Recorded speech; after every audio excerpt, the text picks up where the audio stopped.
नमस्कार। ज्वलंत मुद्दों पर हमारी राय में आप सभी का स्वागत करता हूं। मैं हूं राजीव। दोस्तों, इजराइल और फिलिस्तीन के बीच छिड़ी लड़ाई में कभी कुछ तो कभी कुछ बोलकर अब अमेरिका के राष्ट्रपति जो बाइडेन बुरी तरह से फंस गए हैं।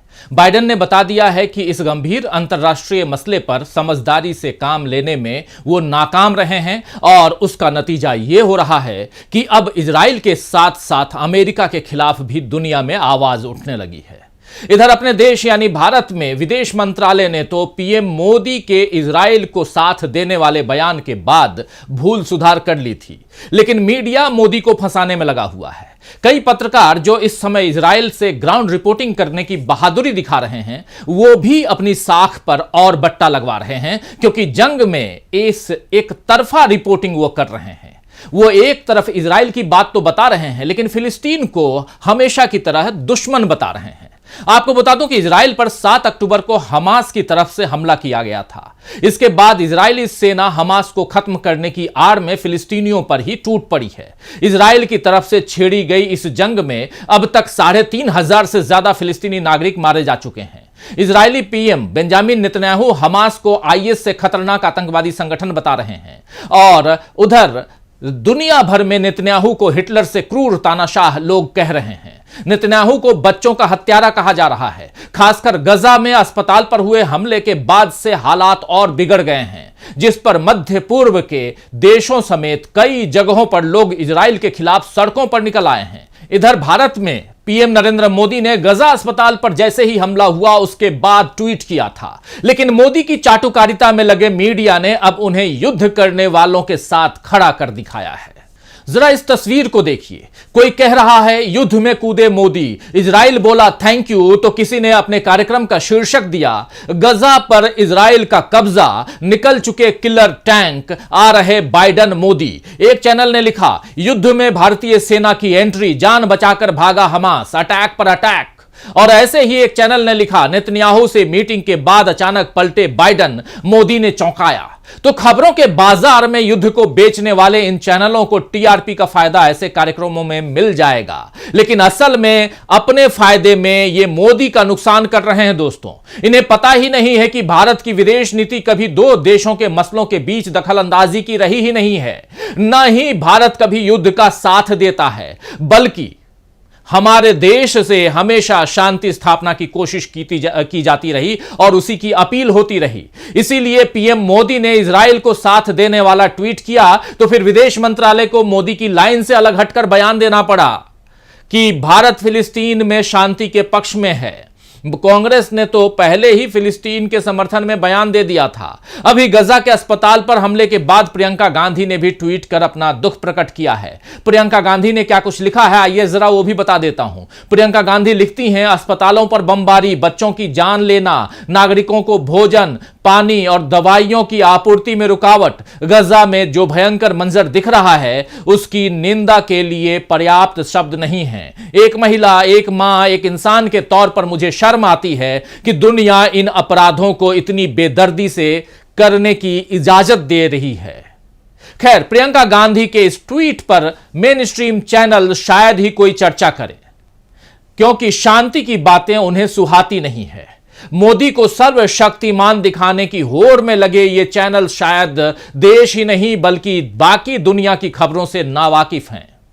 जहां इजराइल के हमले को कत्लेआम कहकर उसकी आलोचना की जा रही है, अमेरिका में तो बाकायदा कांग्रेस की सदस्य राशिदा तालिब ने कह दिया है कि मैं अपने राष्ट्रपति को कहना चाहती हूं कि एक फिलिस्तीन अमेरिकी और इस्लाम में आस्था रखने के नाते मैं इस बात को भूलूंगी नहीं और मेरी तरह और भी कई सारे लोग इस बात को नहीं भूलेंगे।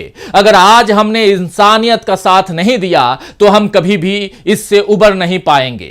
वही जाने माने विचारक और लेखक नोम चॉम्स्की ने भी अमेरिका के इजराइल और फिलिस्तीन पर रवैये को लेकर बड़ी बात कही है।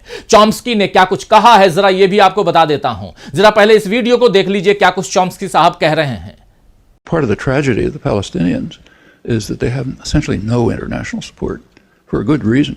They don't have wealth, they don't have power, so they don't have rights. That's the way the world works, you know. Your rights correspond to your power and your wealth. Same inside the United States. We shouldn't be surprised to see it.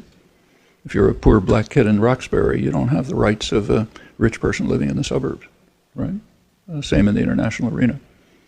तो Noam Chomsky यहां कह रहे हैं कि यह दुख की बात है कि फिलिस्तीन को दुनिया का साथ नहीं मिल रहा है और इसके पीछे मजबूत कारण भी है। उनके पास दौलत नहीं है, पावर नहीं है, तो उनके पास अधिकार भी नहीं है। दुनिया इसी तरह काम करती है। आपको अधिकार तभी मिलते हैं जब आपके पास ताकत हो, संपत्ति हो। अमेरिका में भी तो यही होता है। यहां अश्वेत लोगों के पास वो अधिकार नहीं है जो अमीरों के पास है। दुनिया में भी ऐसा ही हो रहा है। फिलिस्तीन के समर्थन के लिए आवाज उठ रही है, लेकिन वो उन्हें मिल नहीं रहा है। अमेरिका में राष्ट्रीय हित का मतलब समझाते हुए चॉम्स्की ने कहा है कि जो लोग अमीर हैं, जो सरकारी नीतियों को बनवाते हैं, उनके हित ही राष्ट्रीय हित हैं। यहां जनता के लिए कुछ नहीं होता। जनता तो अप्रासंगिक है।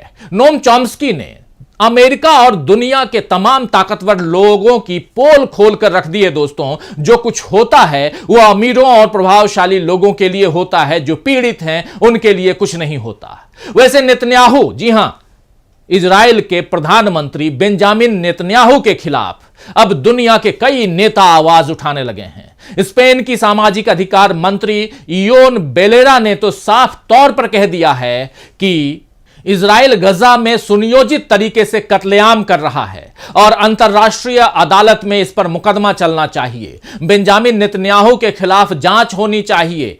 इसी तरह आयरलैंड की संसद में इजरायली राजदूत को निकालने की मांग तक उठ गई है। जरा इस वीडियो को भी देख लीजिए आप। In 2022, they denied a strike killing 5 children in Gaza, blaming it on Islamic Jihad before having to admit it. This is just what they do. We should believe them when they told us what they were going to do. When the army spokesperson said, quote, the emphasis is on damage and not on accuracy. When the defense minister said, we will eliminate everything. When they gave written threats repeatedly to hospitals in Gaza saying, we're going to bomb you. We should believe them. When the Israeli ambassador on the RT radio this morning denied doing it, but said Israel has the right to bomb hospitals in Gaza. It's time for action, Taoiseach. It's time to expel the Israeli ambassador.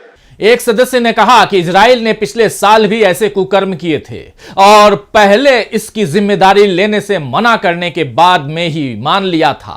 इस बार भी Israel की सेना साफ साफ कह रही है कि इजराइल को अस्पताल पर बम गिराने का हक है, तो हमें उनकी बात सुननी चाहिए। तो इजराइल के खिलाफ संसद से सड़क तक आवाज उठने लगी है। इस कार्यक्रम में दोस्तों मैं आपको रोजाना ही दुनिया के अलग अलग देशों में हो रहे विरोध प्रदर्शन की तस्वीरें दिखा रहा हूं। आइए आज भी दिखाता हूं कुछ तस्वीरें। देखिए, यह तस्वीर है ग्रीस में किस तरह लोग सड़कों पर निकले और इजराइल के खिलाफ आवाज उठाई। जरा देखिए इसको।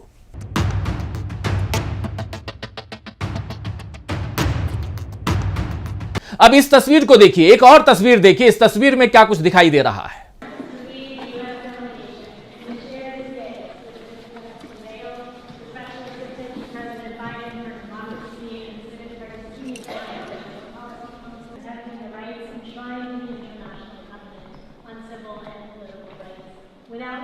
यह तस्वीर है यूनाइटेड नेशन की, जहां यूनाइटेड नेशंस मानवाधिकार कमेटी में अमेरिका की राजदूत मिशेल टेलर को कई देशों के राजदूत पीठ दिखा रहे हैं। विरोध का यह अनूठा नजारा उस यूनाइटेड नेशन के भीतर है जो लगातार फिलिस्तीन में आम लोगों को निशाना न बनाने की अपील इजराइल से कर रहा है, लेकिन इजराइल उसकी बात पर ध्यान नहीं दे रहा है क्योंकि अमेरिका इजराइल के साथ खड़ा है। जो बाइडन इजराइल के साथ खड़े हैं। हालांकि अमेरिका में रह रहे बहुत से यहूदी चिल्ला चिल्ला कर कह रहे हैं कि इजराइल हमारे नाम पर यह ना करे, लेकिन अमेरिका ऐसे लोगों को गिरफ्तार कर रहा है। आप इस वीडियो को जरा देखिए।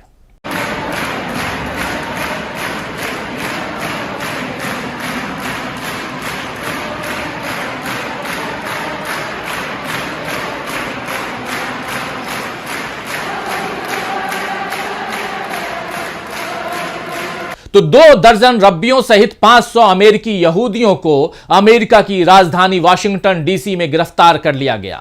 यहूदी वॉइस नामक संगठन के लोगों ने हाथों में बैनर और पोस्टर लेकर युद्ध के खिलाफ काफी देर तक प्रदर्शन किया। जब ये लोग निर्धारित जगह से आगे बढ़े तो इन्हें गिरफ्तार कर लिया गया। यहूदी वॉइस ने आरोप लगाया है कि कैपिटल पुलिस ने उनके बैनर पोस्टर फाड़ दिए। इन बैनर पोस्टर्स पर अंग्रेजी के अलावा हिब्रू में भी युद्ध विराम लिखा हुआ था। प्रदर्शनकारियों ने मैचिंग शर्ट पहन रखी थी जिन पर लिखा था हमारे नहीं, यानी जो गजा में हमले कर रहे हैं वो हमारे यहूदी नहीं हैं। और इतना ही नहीं, इस ग्रुप ने नारेबाजी भी की, अब युद्ध विराम करो, यानी युद्ध रोको। इन लोगों ने शोफर बजाया और हिब्रू प्रार्थनाएं भी की। तो कितनी अजीब बात है दोस्तों कि निर्दोषों को मारने वाले खुलेआम कह रहे हैं कि हम और लोगों को मारेंगे और उन्हें कुछ नहीं किया जाता, जबकि जो लोग शांति की बात करते हैं उन्हें गिरफ्तार कर लिया जाता है। अमेरिका ने तो बुधवार को संयुक्त राष्ट्र सुरक्षा परिषद के उस प्रस्ताव को वीटो भी कर दिया जिसमें गजा पट्टी तक मानवीय सहायता पहुंचाने की अनुमति देने की बात कही गई थी। ब्राजील ये प्रस्ताव लाया था। पहले तो किसी न किसी बहाने से प्रस्ताव पर मतदान में 2 बार देरी हुई और बुधवार को 12 सदस्यों ने इसके पक्ष में मतदान किया। रूस और ब्रिटेन इससे गैर हाजिर रहे, लेकिन अमेरिका ने इस प्रस्ताव पर वीटो कर दिया, यानी अधिकांश सदस्य देशों की सहमति के बावजूद यह प्रस्ताव आगे नहीं बढ़ सका। मिस्र ने बाइडेन के आग्रह पर राफा बॉर्डर खोलने की घोषणा की है, जिसके जरिए 20 ट्रकों से मानवीय सहायता गजा भेजी जाएगी। अमेरिका फिर से दोनों हाथों में लड्डू रखने वाला खेल खेल रहा है। एक तरफ इजराइल को साथ देना और दूसरी तरफ गजा में सहायता पहुंचाने की महानता दिखाना। हालांकि अमेरिका के इस खेल को दुनिया के लोग समझ रहे हैं और इसीलिए जो बाइडेन की साख पर बट्टा लगने लगा है। तो आज के लिए बस इतना ही दोस्तों, नमस्कार।